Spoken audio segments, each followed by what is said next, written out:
Leviathan का हमला अब केवल एशिया तक सीमित नहीं है।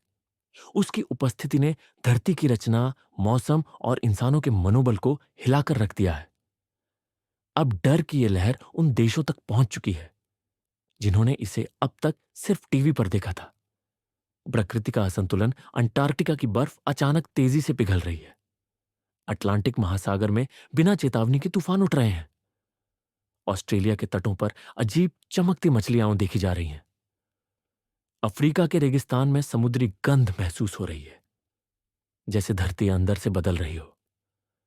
मानव समाज पर असर, शहरों में लूटपाट और अफवाहों का आतंक फैल चुका है। लोग पहाड़ों और जंगलों की ओर भाग रहे हैं।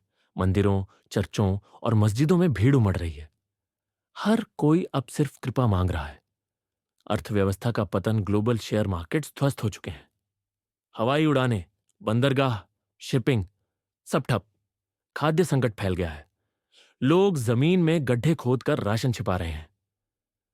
लेवियाथन सिर्फ एक जीव नहीं, बल्कि एक चेतावनी है, एक अज्ञात अंत है और इंसान की लालच का आईना है। कुछ लोग उसे ईश्वर मानते हैं, कुछ शैतान और कुछ प्रलय का संकेत।